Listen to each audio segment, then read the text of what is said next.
So we're here at Kiwi Care Laundry and we're gonna do a top cleans. Okay? So first thing is Zonrox Original. Okay? Tapos 60 ml lang. Dito nyo ilagay ha. Huwag doon sa loob. Pasensya kayo Tagalog kay taga Cebu tayo dito. Wala. Sorry. Kahit ganyan lang oh. Paglagay nyo dito, kung saan nyo nilalagay yung detergent. Yan. 60 ml. Tapos, baking soda. Nabibili nyo ito sa supermarket. Pag 31 pesos lang. Ewan ko sa inyo kung magkano. Yan. Depende sa inyo kung marumi yung washer nyo, damihan nyo. Pero sa amin is 1 teaspoon lang. Ganyan lang. Diba? Tapos, white vinegar. Yung suka. Yung gamit namin is suka. Yung ordinary suka lang. Tapos dito yon rubber. Ito yung rubber. Rubber, diba? Nakikita nyo? Yan ang magay. Ganon, diba? Ganyan. Ikutan nyo lang. Ikot yung spray. Spray. Spray, spray. Ganon lang. Mag-tab clean tayo.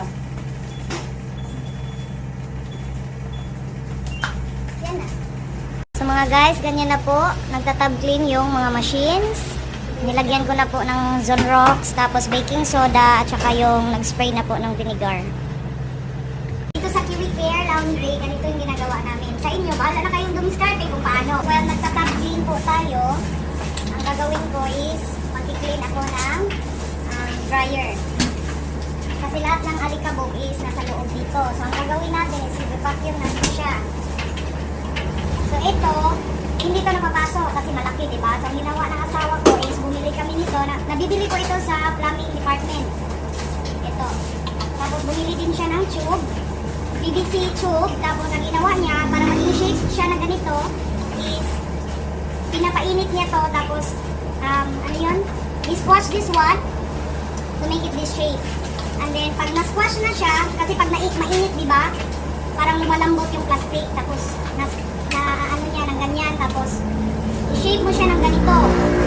So, this one is 32 mil. Tapos, attach mo lang siya. Dito. Ganyan. Tapos, attach mo sa vacuum. Tapos, yan na.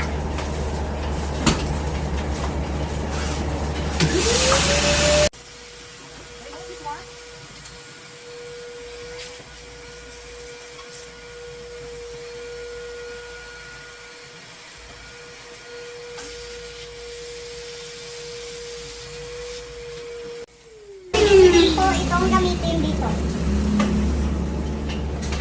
Ganun lang po kadali. Diba?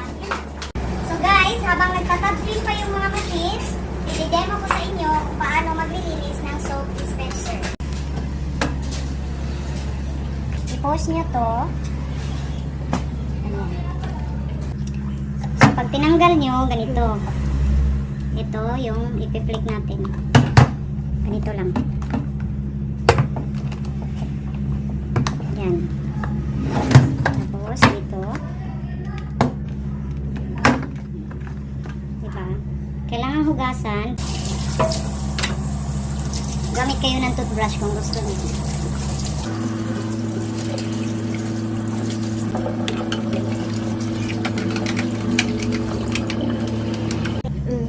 Pagkatapos linisin, ibalik mo ito.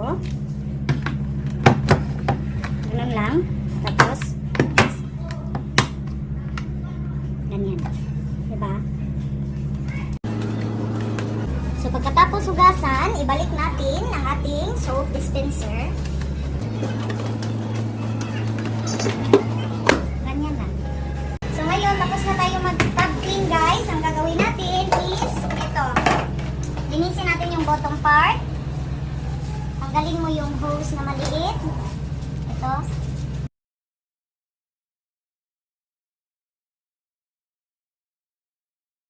Lagay mo ulit.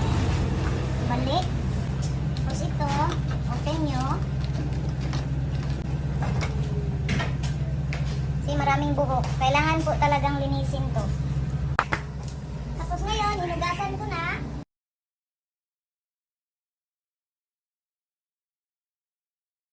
Pagkatapos ng tab clean, check nyo yung machine nyo. At ito na yung rubber dye. Yung rubber, ganito na. Oh. Yung vinegar is tumutulong yun magpa-soften ng mga dumi. Oh, ganun lang po yung tab clean dito sa Kiwi Care Laundry. Sa mga bagong laundry owners dyan, kung gusto niyo pong malaman any idea about sa laundry shop, pwede po kayong mag-comment down below. And if you want me to make a new video, like tips, you are free to ask questions, okay? Thank you. Bye-bye. From Kiwi Care Laundry.